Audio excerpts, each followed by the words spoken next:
Dominique Valdonner, président de Minérail, et Sébastien Georges, directeur de la régie des hautes mines du Thillot.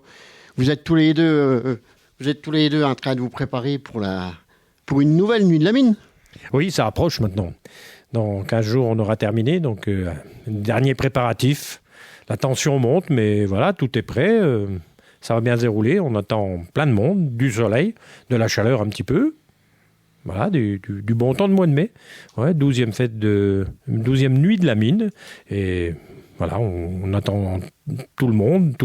On est tous dans les starting blocks. Les bénévoles sont prêts. Tout est peaufiné. Les derniers détails encore ce soir. Et on arrive au bout. Voilà.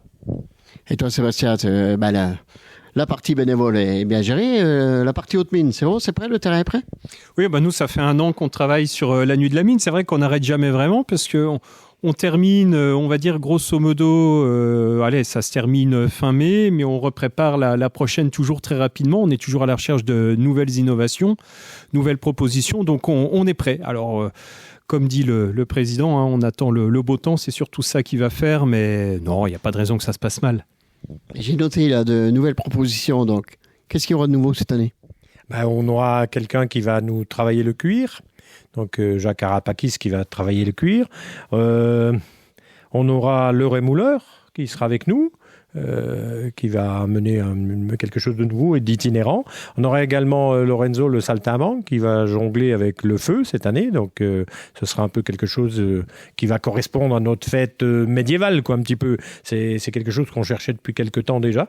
Donc, on a fini par trouver. Et voilà, les nouveautés. Après, on a les choses un peu habituelles qu'on retrouve tous les ans, que ce soit le forgeron, que ce soit les forestaux, que ce soit des gens comme ça. Alors mais je vais laisser la parole à Sébastien qui en parlera mieux que moi. Une grande nouveauté aussi, c'est quand même le bas-fourneau.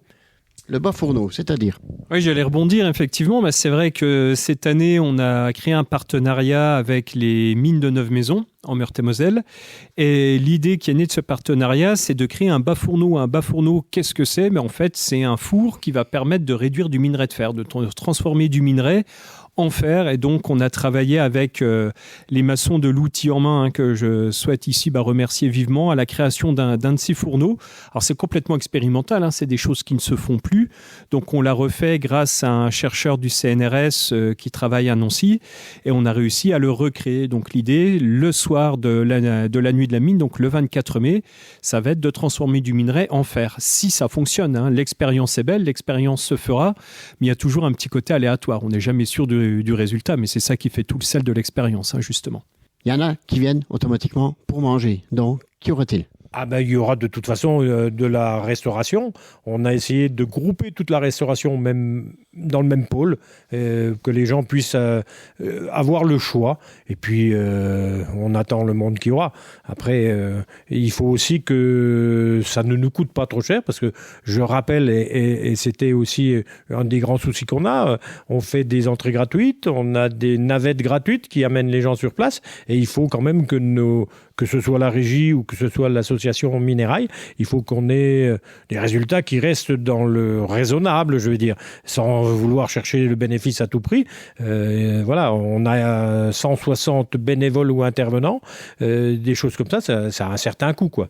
Voilà, donc c'est de trouver le juste équilibre. En exposant, on va dire, on va être autour de pas loin d'une quarantaine de personnes, plus que ça, puisqu'on a l'EMT, donc on va être, je pense plus autour de 70 personnes, ouais, parce qu'on a une troupe de théâtre, on a l'EMT, l'école de musique, donc forcément ça fait tout de suite du monde, et puis plein de petits exposants, donc qui viennent à 1, qui viennent à 2, donc c'est vrai que ça chiffre vite, et puis comme disait Dominique, faut pas oublier l'armée de bénévoles, parce que tout ça se fait pas tout seul, il faut accueillir le monde dans de bonnes conditions, pouvoir proposer un service quand même efficace.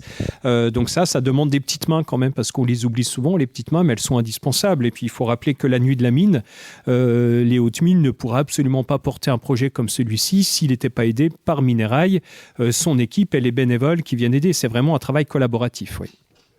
Mais la mine, ça sera possible de la visiter? Ah bah la mine, ce sera possible de la visiter, hein, absolument. Elle sera décorée, pavoisée, on aura des surprises musicales à l'intérieur.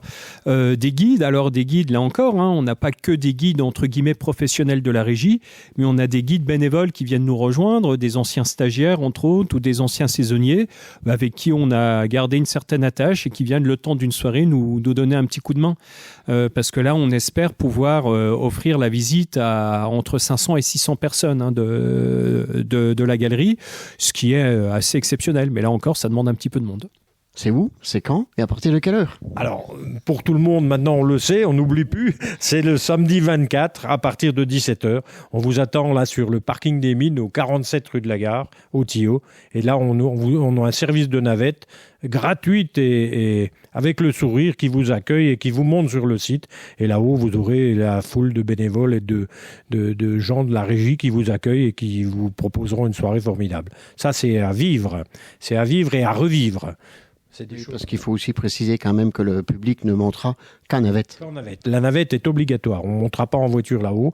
C'est complètement fermé à la circulation. Donc les navettes sont gratuites. Donc il n'y a pas de raison. Il y a toujours des bus qui vont monter. Les mêmes bus vont redescendre. Et on sait qu'on est incapable d'aller faire le tour de toutes les animations sur une seule année. Donc même si vous y êtes venu, revenez voir la mine. Revenez voir la mine. Il y a des tas de choses à faire sur cette nuit. Déjà, le site est merveilleux s'il fait soleil, s'il ne fait pas froid, s'il ne pleut pas. Ah ben on s'habille, on est quand même en forêt, on est quand même à 750 mètres, 800 mètres d'altitude, donc habillez-vous, mais venez sur place, c'est superbe. L'eau, le feu, la forêt, vous allez passer une soirée inoubliable, vous et les enfants. Donc rendez-vous le 24 mai, le samedi 24 mai, à partir de 17h. Voilà, et je ne saurais quoi dire derrière cette très belle présentation de notre président. Merci Dominique, à bientôt. Au revoir, merci.